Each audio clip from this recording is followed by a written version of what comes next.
আসসালামু আলাইকুম ভিউয়ার্স। আজকে যে বিষয়টা আপনাদেরকে বলবো সে বিষয়টা হচ্ছে যে স্বামী স্ত্রীর মধ্যে কিভাবে ভালো সম্পর্ক বজায় রাখা যায়। দেখেন, আমরা সামাজিক জীব, মানুষ, সৃষ্টির সেরা জীব। এখন সমাজে বেঁচে থাকতে হলে স্বামী স্ত্রী উভয়কেই মানিয়ে নিয়ে চলতে হয়, কিন্তু আমরা যখন কারোর সাথে বৈবাহিক বন্ধনে আবদ্ধ হয় আমরা কিন্তু পূর্বে থেকে জানি না যে তার বৈশিষ্ট্যটা কেমন। আমার এই 15 বছরের এক্সপিরিয়েন্স আমি যেটা বুঝতে পারি যে সেটা হলো যে আপনার বৈশিষ্ট্য, হাজবেন্ডের বৈশিষ্ট্য যদি ওয়াইফের বৈশিষ্ট্যের সাথে ম্যাচুয়েট করে 80%, দেন স্বামী স্ত্রীর মধ্যে আর কোনো ঝামেলা হয় না। এখন বৈশিষ্ট্য ম্যাচের বিষয়টা, এটা কেবল প্রেম রিলেশনশিপে পসিবল হয় যদি বা তারা চায়। ঠিক আছে, এখন দেখা যাচ্ছে একজন প্রেম করছে বাট ও জানে না আসলে যে প্রেম কিভাবে করতে হয়। হ্যাঁ, প্রেম কথা বলছি, চুমা খাচ্ছি, এই তো প্রেম করছি, বাট দিস ইজ নট। হ্যাঁ, তো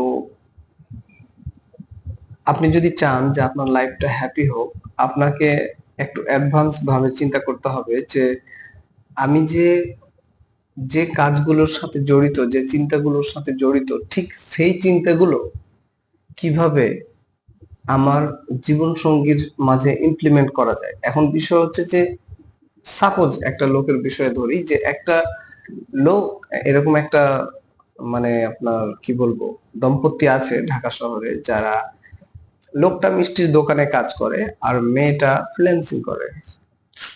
তো ম্যাক্সিমাম লোক জানে ফ্রিল্যান্সিং মানে হচ্ছে অনলাইনে কাজ জমা দেওয়া অন্য দেশের জন্য। অন্য একটা দেশে একটা লোক বললো যে আমার ছবিটাকে একটু ব্লার করে দাও, এতে $7-8 বাজেট থাকে, এই তো। এখন মেয়ে করে ফ্রিল্যান্সার, জামাই হচ্ছে মিষ্টির কারিগর। এই রিলেশনটা জমছে না জমছে না আপনি একটু দেখেন। হ্যাঁ, মেয়ের বৈশিষ্ট্য হচ্ছে রাত জাগা, ছেলেটার বৈশিষ্ট্য হচ্ছে রাতের সারাদিন কাজ করে এসেছি এখন ঘুমাবো। এটা তো স্বাভাবিক। একটা পুরুষ বাইরে থেকে বাসায় যায় কেন? রেস্ট করার জন্য, রিল্যাক্স করার জন্য। নারী রান্না বান্নার কাজ করার পরে রাত বেসিক্যালি চিন্তা করতে গেলে নারীকেও ঘুমাতে হবে। এখন নারী যদি মনে মনে এইটা চিন্তা করে রাখে যে আমি হব ফ্রিল্যান্সার, এখন ফ্রিল্যান্সারের ম্যাক্সিমাম কাজ কিন্তু রাতের বেলা। এটারও একটা কারণ আছে। সে কারণটা হচ্ছে যে রাতের বেলা ওয়াইফাই স্পিড একটু বেশি থাকে, ব্যাংক ব্যালেন্স অফ থাকে, তো একটু বেশি থাকে। এখন যদি গ্রাফিক ডিজাইনার হিসেবে সেই মেয়েটা কাজ করে তাহলে সে দেখা যাচ্ছে যে ডিজাইন আপলোড দিতে বেশি স্পিডের প্রয়োজন হয়, সেটা রাত্রে আছে।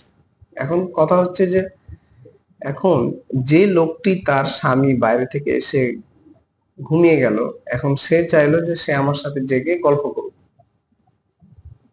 এখন নারীটা চায় যে আমার হাজবেন্ড বাইরে থেকে এসে আমার সাথে গল্প করুক। এটা কি পসিবল? না।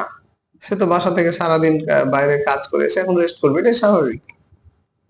এই যে একটা বৈশিষ্ট্য। এখন আপনি ধরেন ছেলেটাও ফ্রিল্যান্সার, বা একটা ছোট মোটো কাজ করেছে, দিনের বেলা ইচ্ছা মতো ঘুমিয়েছে, ও কিন্তু রাত জাগবে। মেয়েও ফ্রিল্যান্সার, ছেলেও ফ্রিল্যান্সার। ইট কল্ড ম্যাচিওরড। এই জায়গায় দ্বন্দ্ব হয় না। ঠিক আছে, আবার দেখা যায় ক্যারিয়ার, আপনি যখন একটা রিলেশনশিপে জড়াবেন, প্লিজ আপনি বৈশিষ্ট্যগুলো মিলাই নেবেন।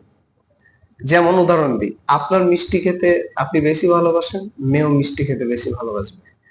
আপনি আচার জিনিসটা মিষ্টি করে খেতে ভালোবাসেন, মেয়েটাও আচার মিষ্টি করে খেতে ভালোবাসতেন। যদি আপনি চান যে আমার রিলেশনটা লং টার্ম চলুক, তাহলে এই বিষয়টা সংসারে অ্যাপ্লাই করতে হবে, মানে আমাদের সমাজে অ্যাপ্লাই করতে হবে। যে বৈশিষ্ট্য যদি 1 থেকে 7টা বৈশিষ্ট্য যখন আপনি ম্যাচ করে ফেলবেন, তখন দেখবেন যে আপনার রিলেশনটা টিকে গেছে এবং টিকবে। কারণ দেখেন যে আমিও রাত জাগতে ভালোবাসি, ও রাত জাগতে ভালোবাসে, আমিও দিনের বেলায় ঘুমাবো, সেও দিনের বেলায় ঘুমাবে। এই যে একটা ম্যাচিওরড। ঠিক আছে, কফি আপনিও ভালোবাসেন, আপনার ওয়াইফ বলে কফি ওই পুরা পুরা গন্ধ করে। দেখেন, হাজবেন্ডের ফেভারিট জিনিস কফি, ওয়াইফের ফেভারিট জিনিস চা। রং, ম্যাচুয়েট। তো এইভাবে আমরা জিনিসগুলো যদি ম্যাচুয়েট করি, মোরাল স্টোরি হচ্ছে যে একটা সংসারে আপনি যদি সেই সংসারটা দীর্ঘস্থায়ী করতে চান, এটা একটা খুব হাইলি টেকনোলজি দ্বারা আমি চিন্তা করেছি এবং আমি জানি আপনি এটা অ্যাপ্লাই করে দেখতে পারেন আপনার বন্ধুদের মাঝে। হ্যাঁ, ঠিক আছে। 5 জন বন্ধু, 5 জনই সিঙ্গার। দেখবেন ওরা 5 জনাই ডাল খেতে ভালোবাসে, 5 জনে আলু ভর্তা ভালোবাসে, 5 জনাই সিঙ্গারা খেতে ভালোবাসে, 5 জনাই মোংলাই খেতে ভালোবাসে, 5 জনাই দূরে ভ্রমণ করতে ভালোবাসে, কারণ তাদের প্রাইমারি প্রফেশনটা ম্যাচিওরড। একটা মানুষের যখন প্রাইমারি প্রফেশন ম্যাচিওরড হয় তখন আর কিছু বলা লাগে না, বাকিটা এমনি ম্যাচিওরড হয়ে যায়, বা কাস্টমাইজলি আপনি কথা বলে এই জিনিসটা ফিক্স করতে পারেন। ঠিক আছে।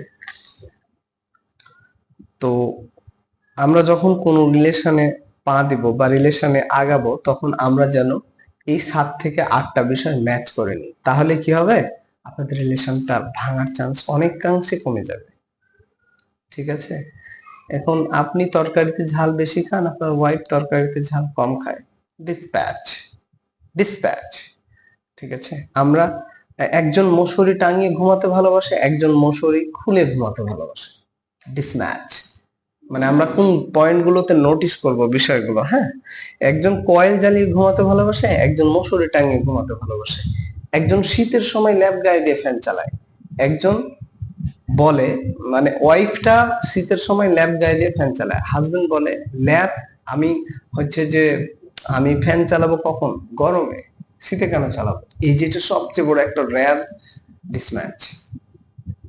তো একটা রিলেশন করার আগে আপনি যখন আপনার জীবন সঙ্গীর সাথে টোটাল বিষয়টা ডিসকাস করবেন, তুমি তরকারিতে ঝাল কম খাও না বেশি খাও, রাত জাগা পছন্দ করো না করো না, মশারি টাঙিয়ে ঘুমাও না ঘুমাও না, জানালা খুলে ঘুমাতে ভালোবাসো না ঘুমাতে ভালোবাসো না, তুমি সকালবেলা হাঁটতে পছন্দ করো না, জিম যাও লাইক করো কি করো না, এই এই যে জিনিসগুলো, হ্যাঁ, আত্মীয় স্বজনের সাথে সম্পর্ক রাখা পছন্দ করো কি করো না, বা আলোচনা মুখে কম কথা বলো না বেশি কথা বলো, যখন আপনি এই বিষয়গুলো অ্যাডভান্স ডিসকাস করবেন, আপনার রিলেশন এমনি লং লাস্টিং করবে।